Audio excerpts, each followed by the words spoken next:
Welcome to Rashmi's Rasoi.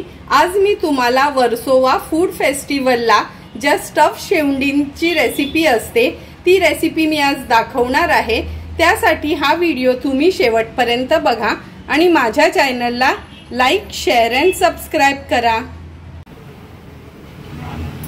Stuff शेवंडी बनवण्यासाठी आपण ह्या दोन मोठ्या साईजच्या शेवंडी घेतल्यात। नंतर 2 ते 3 टेबलस्पून तेल यूज करणार आहोत। अर्धा चमचा हळद, 1 चमचा हा घरचा आगरी कोळी मसाला, चवीप्रमाणे मीठ आणि ह्याच्या स्टफिंग साठी आपण हे वाटण वाटून घेणार आहोत। ओलं खोबरं घेतलंय मूठभर खिसलेलं, नंतर मूठभर सुकं खोबरं खिसून भाजून घेतलंय।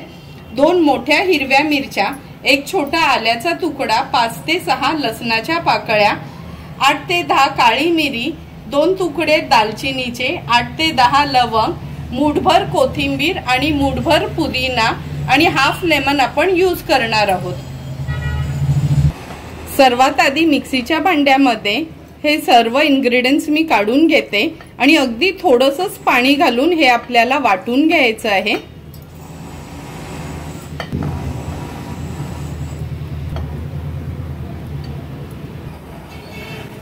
हे बघा, ही चटणी अशी आपण वाटून घेतली, ही काढून घेते मी ह्या प्लेटमध्ये। आता शेवंडी कशा कट करायच्या ते मी दाखवते तुम्हाला। गेल्या वेळी कालवण बनवताना शेवंडी मी तुम्हाला कातीनी काढून दाखवले, आता मी तुम्हाला ह्या कैचीनी कशा कट करायच्या ते दाखवते। ह्याचे हे सर्व पाय आपल्याला काढून घ्यायचे आहेत। हे बघा, हे आतले पण लहान लहान पाय आहेत, कैची असलं का अगदी इझिली कट केले जातात।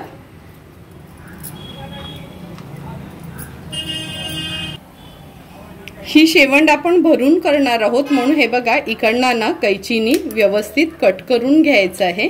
थोडं कडक असतं म्हणून चांगलीवालीच कैची तुम्ही घ्या। नंतर इथे पण ही शेवंड अशी नीट पकडून हळूहळू त्याला आपण एक कट मारून घ्यायचं आहे। आणि जर तुम्हाला घरी कट करता येत नसेल तर त्या मच्छीवाली ताईंना तुम्ही जरी सांगितलं तिथे बाजारातनच कट करून द्या तरी पण त्या देतील। हे बघा, हे असं आपल्याला कट करून द्यायचं आणि हे बघा, ह्याच्यामध्ये थोडं अंड पण आहे। हे बघा, हे कट करून घेतलं का जशी आपल्या कोलबीमध्ये जो धागा असतो ना तसा हा शेवंडींमध्ये पण असतो। हा बघा, कट करून घेतल्यामुळे किती इझिली हा धागा निघालाय। आता दुसरी शेवंड पण मी अशीच कट करून घेते आणि स्वच्छ धुवून पण घेते। हे बघा, दोन्ही शेवंडी आपण अगदी व्यवस्थित कट करून घेतल्यात। आता ह्या स्वच्छ धुवून घेते मी।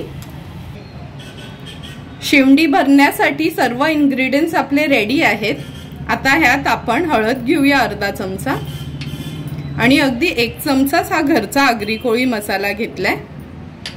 हाफ लेमन आहे, तो आपण ह्याच्यावर स्क्वीज करून घेणार आहोत।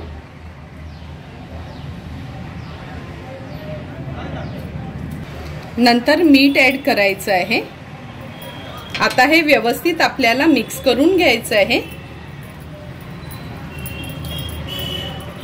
हे बघा, आपला मसाला रेडी झालाय शेवंडींमध्ये भरण्याकरता। आता ह्या शेवंडी आपण ह्या पॅन मध्ये ठेवून घेऊया। तुम्ही बघू शकता किती मोठ्या शेवंडी आहेत ते, जेवढा आपला पॅन आहे तेवढ्या मोठ्या त्या शेवंडी आहेत। आता हा मसाला ह्याच्यात आपल्याला भरून घ्यायचा आहे। ही वरची जो कवच आहे ना तो थोडा साईडला करून व्यवस्थित आतपर्यंत, म्हणजे खाताना पण त्याची छान टेस्ट येते। ह्या शेवंडीमध्ये पण सेम तसंच आपण भरून घेणार आहोत।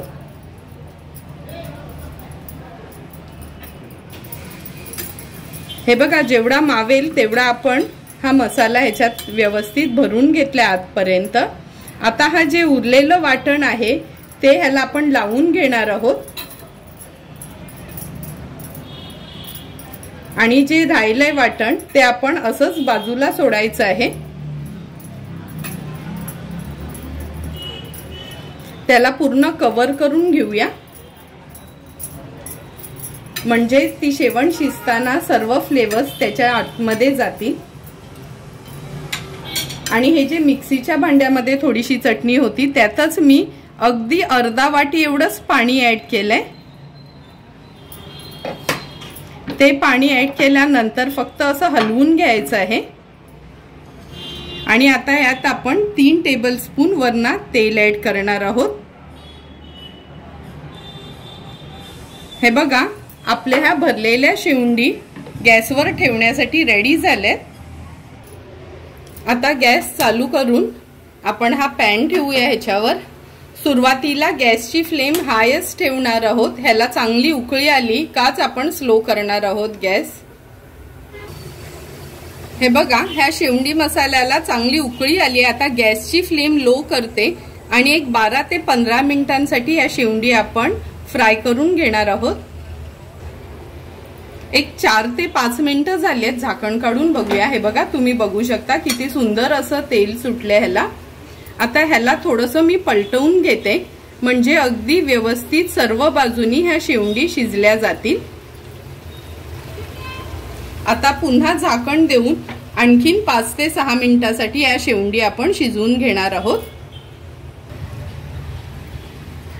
बरोबर 10 ते 12 मिनिटं झालीत। हे बघा झाकण काढून घेऊया। तुम्ही बघूनच म्हणजे कळतं का आपलं हे शेवंडींचं भरीत तयार झालंय। आता गॅसची फ्लेम मी स्विच ऑफ करते आणि हे आता सर्विंग प्लेट मध्ये आपण सर्व करून घेणार आहोत। तुम्ही बघू शकता की ह्या स्टफ शेवंड्या आपल्या किती छानपैकी तयार झाल्यात। वर्सोवा फूड फेस्टिवलला महाग असल्यामुळे सर्वच जण काय घेऊ शकत नाही, पण जर तुम्ही मी बनवलेली ही रेसिपी बघितलीत आणि जर ही रेसिपी घरी ट्राय केलीत तर तुमच्या पण शेवंड्या सेम तशाच बनतील।